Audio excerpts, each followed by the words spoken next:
Kak Fit, tapi kemarin perihal Kak Fit dipanggil di Polda Jabar seperti apa sih kamu? Oke, nah ini rangkaiannya kan terhadap kekisruhan skincare ya, kekisruhan skincare, saling serang, black campaign dan lain-lain, yang akhirnya nggak lucu lagi,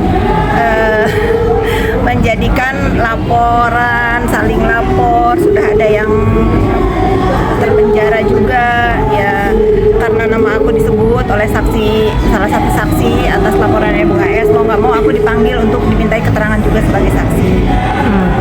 Ya harapan aku nih, kalian kan para pebisnis tangguh ya, sudahilah.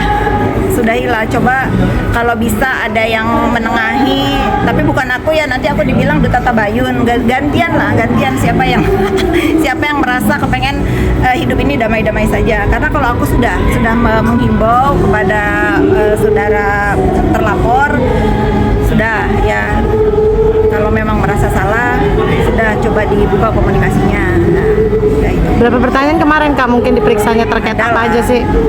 Saksi kunci nggak sih Kak? Saksi kunci, aku nggak ngomong di sini lah saksi kunci. Kalian lah media saksi kunci. Oke, ini kan masalah kasusnya lagi-lagi skincare ya yang di Bandung kemarin ini kan? Bukan, ya mungkin kaitannya dengan itu, tapi ada yang dilaporkan kalau nggak salah ITE. Kan Kak, kehadiran Kak Fitri ke sana kan dikarenakan disebutnya nama Kak Fitri oleh Zazega saat itu ya? Ya. Nah, ini kaitannya seperti apa sih hubungan? Pokoknya gini ya, di mana aku berdiri di situ aku merasa dia benar.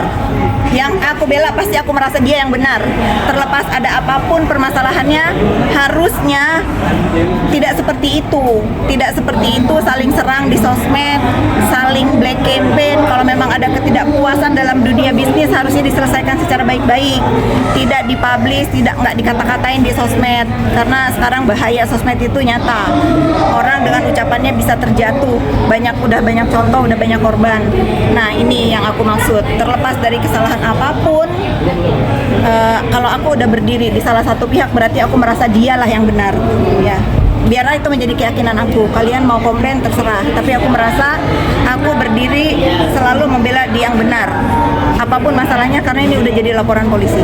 Oke, ini kan masalahnya di Bandung itu adalah terkait masalah pabrik Ibu Heni ya, yang kemarin sempat juga humas itu sempat berbicara lah terkait masalah IT dan segala macamnya.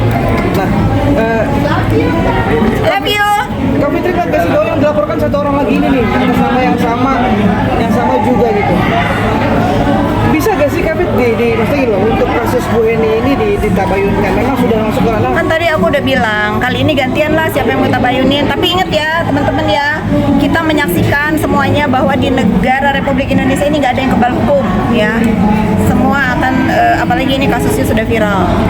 Berarti Bu Heni nggak mau ada damai ya untuk Dokter O sendiri terkait laporan Jangan ini? tanya ke saya dong, tanyanya ke pelapor dong. Kalau saya kan dapat panggilan nih, dimintai klarifikasi, ya sudah saya datang. Ternyata pas saya datang, oh nama saya disebut sama Zazega gitu. Tapi kecewa nggak sih Kak akhirnya nama Kakak disebut dan menjadi Ya nggak saksi? kecewa, namanya aku udah dibawa-bawa terus kan, ya jalanin aja lah. Ibaratnya kalau aku harus berjalan di bara api, aku akan lewati sampai ujung. Responnya Dokter Reza gimana tentang Nikmir jadi beberapa Kalian jangan salah sangka ya, ini media jangan salah sangka terhadap Dokter Reza yang menjadi pelapornya saudara terpidana. Dia tidak seperti itu. Dia juga tidak bergembira pun atas tambahnya hukuman terhadap saudara terpidana. Ya udah, sudahi. Saya menghimbau teman-teman sudahi ya. Sudah, kita move on. Kalian balik lagi ke kegiatan masing-masing yang positif. Apapun yang terjadi di dunia maya ini jadi contoh ya. Carilah rezeki yang halal. Gak boleh ngancam-ngancam di sosmed. Jangan jadi contoh ya. Kebetulan Dokter Reza minta uangnya lagi 4 miliar. Buat Dokter Reza itu uang kecil ya. Uang kecil ya. Kalau terpidana ngomong itu uang kecil, apalagi buat dia ya. Itu uang kecil banget. Ya bukan itu poinnya. Poinnya adalah dia merasa diganggu aja awalnya. Oke. Diganggu, diancam, dihancurkan kredibilitasnya ya, seperti yang kita itu. Oke.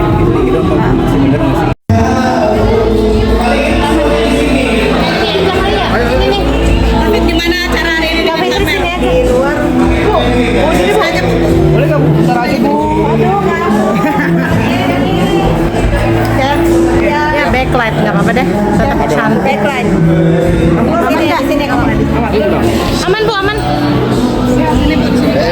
Sini jadi gua bikin konten. Sini. Iya iya Mbak Ibu Amel, maaf ya Ibu Amel. Maaf ya Ibu Amel. Kasih jarak dong, kasih jarak. Silau ya, silau. Ya, Tapi langsung aja to the point. Hukuman pertama jadi 6 tahun seperti apa? Aduh, gimana ya? Gondong jangan. Tentu orang yang pernah mengenal si terpidana ini prihatin ya. Aku bukan yang orang yang senang atau menaruh amarah terlalu lama. Melihat hukumannya ditambah, tentu aku prihatin ya. Kita kesampingkan rasa amarah dan kekesalan aku. Apapun yang terjadi terhadap hidup dia, semoga bisa merubah dirinya menjadi lebih baik lagi. Aku secara pribadi prihatin dan sedih juga. Kan nggak sempat ngomong juga tuh jangan bandingkan nanti hukuman bisa bertambah pada akhirnya terjadi juga gimana? Ya, karena bukan aku sendiri yang mempunyai statement seperti itu. Kan pakar-pakar hukum juga mengutarakan hal yang sama. Apa yang divonis di, sebetulnya aku males nih ya komen ya. Tapi kalau kalian nggak aku komentarin, dikejar terus nih akunya. Sebetulnya apa yang sudah divonis di Jaksel itu menurut aku itu udah terbaik ya. Poinnya kan ada menurut aku pelapor ini yang penting dinyatakan dia bersalah, dan itu kan sudah dinyatakan bersalah. Ya sudah, akhirnya banding jadi ditambah. Pastinya orang-orang di sekelilingnya yang harus ngasih tahu. Tadi kan aku udah bilang, aku prihatin atas apa yang terjadi kemarin, harus ditambah ya. Kita kan nggak boleh juga ya bergembira terus atas duka orang, kan nggak baik juga gitu. Tapi kali ini TPPU-nya terbukti nih, Ya itu yang makanya disanggah ya kan. akhirnya selain di stempel sebagai pemeras, kan dia juga pelaku TPPU akhirnya kan. Gitu. Itu berat sih. Oke, Ya masih ada upaya hukum lainnya, tapi boleh ya aku menyarankan, mudah-mudahan orang-orang yang di sekelilingnya, penasihat hukumnya juga lebih bijak lagi kalau mau melakukan langkah-langkah hukum selanjutnya. Jangan sampai nanti nambah lagi, kasihan. Kak, kan ada saksi juga nih kan? Oh udah ya, oh ya sudah lah. Memang mungkin akan bertarung ya sampai titik darah penghabisan gitu ya. Doain aja lah yang terbaik ya. Aku yang memperhatikan dan membela pelapor ya, karena dalam kasus ini adalah pelapor menurut aku korban bullying yang akhirnya bergulir di persidangan.